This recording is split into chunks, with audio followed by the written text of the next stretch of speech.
बिस्मिल्लाहिर्रहमानिर्रहीम। अस्सलाम वालेकुम। आज हम बात करेंगे उस अदाकारा की जिसे लोग बदकिस्मत अदाकारा कहते थे, लेकिन उस बदकिस्मत अदाकारा ने फिल्मी दुनिया में कामयाबी का वो अरूज देखा जो हर किसी को नसीब ना हो सका। उर्दू और पंजाबी दोनों फिल्मों में खूब पजीराई मिली और बुलंद मुकाम हासिल किया, मगर जो चीज़ उन्हें नुमाया करती थी वो उनके चेहरे पर खूबसूरत सी बड़ी बड़ी आंखें और चेहरे की मासूमियत। तो रानी ने किस तरह जिंदगी में दर दर की ठोकरें खाई, आज की वीडियो में मैं आपको वो सब कुछ बताऊंगी। रानी ने किस तरह सिसक कर जिंदगी के आखिरी दिन बताए, 3 शादियां की मगर किसी एक ने भी साथ नहीं दिया, और दूसरी शादी के बाद ससुराल वालों से जूतियां खाईं। कैंसर का शिकार हो जाने पर उसे अकेला छोड़ दिया गया। 3 दहाइयों तक फिल्मी दुनिया में राज करने वाली अदाकारा रानी सिसक कर दुनिया से रुखसत हो गई। बरसों फिल्म इंडस्ट्री पे राज करने वाली रानी का असल नाम नासरा था और उन्होंने बहैसियत अदाकारा 300 से ज्यादा उर्दू पंजाबी फिल्मों और ड्रामों में राजवाल किरदार अदा किए। खूबसूरत आंखों वाली रानी को मलका जज्बात भी कहा जाता है। शम्मे महफिल का किरदार हो या मशरकी लड़की का, रानी ने हर किरदार को उसकी रूह में उतर कर अदा किया। रानी 1946 को लाहौर के इलाके मजंग में पैदा हुई। वो एक इंतहाई गरीब घराने में पैदा हुई थी। वालिदैन ने उनका नाम नासरा रखा। उनके वालिद मारूफ शख्सियत मुख्तार बेगम के ड्राइवर थे, जो मलका गजल फरीदा बेगम की बहन थी, जबकि मुख्तार बेगम खुद भी एक गुलकारा थी। अदाकारा रानी को बचपन से ही डांस करने का बहुत शौक था। गुमनामियों से आई इस खूबसूरत आंखों वाली खूबरू अदाकारा ने फिल्मी सनत के कई लोगों को अपना दीवाना बना लिया। अदाकारा रानी ने अपने तमाम मासूम ख्वाब पूरे किए। अदाकारा रानी ने फिल्मी शायकीन को सिनेमाघरों की तरफ दौड़ने पर मजबूर कर दिया था। रानी के फिल्मी सफर के आगाज में उसने जितनी भी फिल्में की सब नाकाम गईं, इसलिए उसे बदकिस्मत अदाकारा कहा जाने लगा। मगर फिर चॉकलेटी हीरो वहीद मुराद के आने के बाद रानी ने कामयाबी की बुलंदियों को छू लिया, शोहरत और चकाचौंध से भरपूर जिंदगी गुजारी, मगर रानी का अरूज ज्यादा देर तक कायम ना रह सका। उन पर लाखों मरने वाले थे। शायद यही वजह थी कि वो किसी एक शाख पर बसेरा ना कर सकी। रानी को कहीं से वफा न मिली। शायद यही वजह थी कि रानी एक के बाद दूसरे और फिर तीसरे के पास जाती रही। 3 शादियां करने के बावजूद रानी तन्हा रही। रानी ने अपने आखिरी दिन इंतहाई कर्ब और तकलीफ में गुजारे। वसाइल न होने की वजह से रानी तालीम हासिल नहीं कर सकी थी। बचपन में रानी फिल्मी दुनिया के ख्वाब जरूर देखती थी, मगर उसे लगता था कि इन तक पहुंचना नामुमकिन है। लेकिन अदाकार रानी के लिए मुख्तार बेगम मसीहा साबित हुई। रानी की कामयाबी में मुख्तार बेगम का किरदार सबसे ज्यादा रहा। चूँकि रानी के वालिद मुख्तार बेगम के ड्राइवर थे, इसलिए रानी को बचपन से ही मुख्तार बेगम ने अपने पास रखा और इसकी परवरिश भी ज्यादातर मुख्तार बेगम ने ही की। वो रानी से बहुत प्यार करती थी। उन्होंने रानी को आगे बढ़ने के लिए हर मुमकिन वसीला फराहम किया। मुख्तार बेगम चाहती थी कि रानी भी उन्हीं की तरह गुलकारा बने, मगर रानी की आवाज इसके लिए मौजू नहीं थी। जबकि दूसरी तरफ रानी का झुकाव भी फिल्मी दुनिया की तरफ ज्यादा था और रानी की ये ख्वाहिश मुख्तार बेगम के जरिए ही पूरी हुई। अदाकारा रानी ने महज 16 साल की उम्र में फिल्मी दुनिया में कदम रखा। उन्होंने 1962 की फिल्म महबूब से अपने करियर का आगाज किया। मारूफ फिल्म साज अनवर कमाल पाशा ने रानी को फिल्मों में मुतारिफ करवाया। फिल्म महबूब में रानी को सानवी किरदार मिला था, जबकि दीबा और शमीम आरा मरकजी किरदारों में नजर आई थी। रानी फिल्मी दुनिया में तो कदम रख चुकी थी, मगर जिस शोहरत का वो ख्वाब लेकर आई थी वो अभी बहुत दूर थी।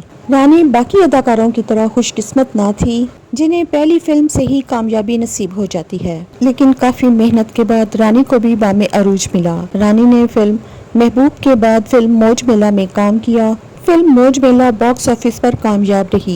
फिल्म मौज मेला में नजर शाह का डायलॉग तेरी लाश नू मच्छियां खान दिया बहुत मशहूर हुआ। फिल्म तो बॉक्स ऑफिस पे हिट हुई, लेकिन रानी को इस फिल्म से कोई खास पहचान न मिली, क्योंकि वो इस फिल्म में भी सानवी किरदार में नजर आई थी। शुरू में रानी ने दर्जनों फिल्मों में काम किया, लेकिन हैरत अंगेज तौर पर उसे किसी भी फिल्म में कामयाबी न मिली। मगर रानी अपनी फ्लॉप फिल्मों के बावजूद हर मौके को इस्तेमाल करती रही, और वो फिल्म छोटी हो या बड़ी, इसमें काम करना वो अपने लिए गनीमत समझती थी। और फिर आखिरकार उनका ये कड़ा इम्तिहान खत्म हुआ। बॉलीवुड के चॉकलेट हीरो वहीद मुराद रानी के लिए खुशकिस्मती का पैगाम बनकर आए। रानी को जिस फिल्म से शोहरत मिली उसका नाम देवर भाभी था। इसके बाद रानी ने धड़ाधड़ फिल्में कास्ट की और सबकी सब हिट हुई। देवर भाभी की कामयाबी के बाद रानी मुल्क की सबसे अव्वल की अदाकारा के तौर पर सामने आई। اب رانی کو فلمی دنیا میں وہ پہچان مل چکی تھی جس کے انہوں نے کبھی خواب دیکھے تھے۔ وہ اب فلمی دنیا کی رانی بن چکی تھی۔ دیور بابی کی کامیابی کے بعد رانی کی ایک سال میں کامیاب ہونے والی فلموں میں حیران کن اضافہ ہوا۔ اس سال رانی کی 9 فلمیں باکس آفس پر ریلیز ہوئیں، جس میں سے فلم چند مکھنا، دل میرا دھڑکن تیری، بہن بائی اور ساجن پیارا سپر ہٹ رہیں۔ ایک سال میں 4 سپر ہٹ فلمیں دینا رانی کی حیران کن کامیابی تھی۔ 20 سالوں میں ایسی کامیابی کسی اور اداکاروں کو نہیں مل سکی۔ فلم چند مکھنا رانی کے کیریئر کی انتہائی یادگار فلم تھی۔ یہ تو تھی رانی کے فلمی کیریئر کی بات۔ اب بات کرتے ہیں رانی کی نجی زندگی کی۔ رانی کی پہلی شادی ہدایت کار حسن طارق سے ہوئی۔ حسن طارق نے ایک فلم کی شوٹنگ میں اپنے دل کا حال رانی سے کہہ دیا۔ حسن طارق رانی سے بہت پیار کیا کرتے تھے، لیکن سننے میں آیا ہے کہ رانی ان سے کافی زبان درازی کیا کرتی تھی۔ کئی دفعہ ان کی برداشت سے باہر ہو جاتا تھا۔ آخر کار اس شادی کا انجام طلاق میں نکلا۔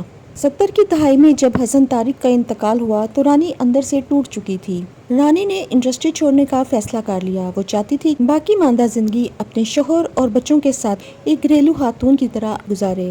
اس خواہش کی خاطر انہوں نے دوسری شادی کا فیصلہ کیا۔ پھر رانی نے فیصل آباد کے سلما گھر کے مالک جاوید قمر سے شادی کی۔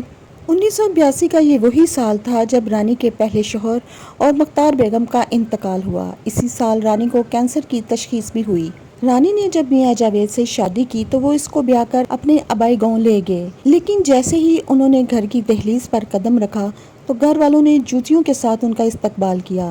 رانی وہاں سے جوتیاں کھاتی ہوئی وہاں سے بھاگنے میں کامیاب ہو گئی، لیکن میاں جاوید کو ان کے گھر والوں نے پکڑ لیا۔ میاں جاوید کے گھر والوں کو اس بات کا غصہ تھا کہ انہوں نے ایک فلمی اداکارہ سے شادی کر لی۔ اس زمانے میں فلمی اداکاروں کی امیج بہت خراب تھی، جس کی وجہ سے شریف گھرانوں میں ان سے شادی کرنا انتہائی معیوب سمجھا جاتا۔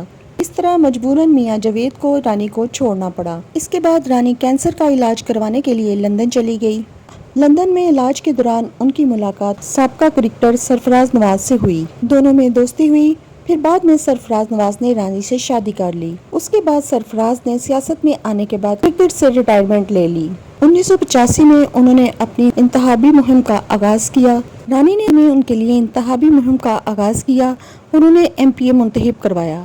اگر رانی نہ ہوتی تو سرفراز نواز کبھی MPA نہ بن پاتے، کیونکہ وہ مزاح کے جس علاقے سے الیکشن پر کھڑے ہوئے تھے وہ رانی کا آبائی علاقہ تھا، اور رانی نے وہاں گلی گلی جا کر سرفراز نواز کے لیے ووٹ مانگے تھے اور انہیں MPA منتخب کروایا، اور لوگوں نے ان کے کہنے پر سرفراز نواز کو ووٹ دیے اور انہیں کامیاب کروایا۔ اس کے بعد رانی بڑی اسکرین سے چھوٹی اسکرین پر آنے والی پہلی ہیروئن بن گئی۔ انہوں نے چھوٹی اسکرین پر آ کے اداکاری کے جوہر دکھائے۔ ڈرامہ سیریل فریب اور خواہش کو ان کی کارکردگی کی وجہ سے آج بھی یاد کیا جاتا ہے۔ اس کے بعد رانی کی زندگی کا واحد مقصد اپنی بیٹی کی شادی دیکھنا تھا، جو 1992 میں ہوئی۔ جب سرفراز نواز کامیاب ہو گئے تو انہوں نے رانی سے اپنی راہیں جدا کر لیں۔ یہ غم رانی کے لیے جان لیوا ثابت ہوا۔ ان کا کینسر واپس آ گیا۔ دوسری طرف ان کی والدہ شدید بیمار ہو گئی، زندگی اور موت کی کشمکش میں مبتلا تھیں۔ تو رانی ڈرامہ سیریل فریب کی شوٹنگ مکمل کرنے کے بعد علاج کے لیے کراچی آئیں۔ آغا خان ہاسپٹل سے ان کا چیک اپ ہوتا تھا۔ رانی علاج کے لیے جب کراچی آئیں تو وہ واپس نہیں جا سکیں۔ اسی بیماری نے ان کی جان لے لی۔ وہ 27 مئی 1993 کو آغا خان ہاسپٹل میں انتقال کر گئیں۔ رانی کی لاش کا دعویٰ کرنے کے لیے کوئی بھی سامنے نہیں آیا۔ رانی کی وفات کے 30 دن بعد اس کی والدہ کی بھی ڈیتھ ہوگی اور انہیں رانی کے ساتھ قبرستان مسلم ٹاؤن میں رانی کے پہلو میں دفن کیا گیا۔ رانی کی کہانی انتہائی عبرتناک ہے۔ انہوں نے فنی زندگی میں جو عروج دیکھا، اتنی محنت کے بعد جو کامیابیاں سمیٹی، وہ ان کی زندگی میں کسی کام نہ آ سکیں۔ وقت نے کس طرح بے دردی اور بے رحمی سے انہیں بے بسی کی تصویر بنا دیا۔ بڑی بڑی محفلوں کی جان سمجھے جانے والی رانی نے مانگا کیا تھا؟ صرف ایک گھریلو زندگی گزارنے کی خواہش ظاہر کی تھی، مگر اسے اندازہ نہیں تھا کہ اپنی اس خواہش کی قیمت انہیں جان دے کر ادا کرنی پڑے گی۔ رانی کا قابل رشک عروج دیکھ کر اور پھر عبرتناک انجام دیکھ کر ہر ایک کی زبان سے یہی نکلتا ہے، کب کس کا وقت پلٹ جائے کوئی پتہ نہیں۔ فلموں میں بڑے بڑے نام کمانے والوں کے اکثر ایسے ہی عبرتناک انجام ہوتے ہیں۔ اس کے ساتھ ہی کمپلیٹ لائف سٹائل کی میزبان کو اجازت دیجیے۔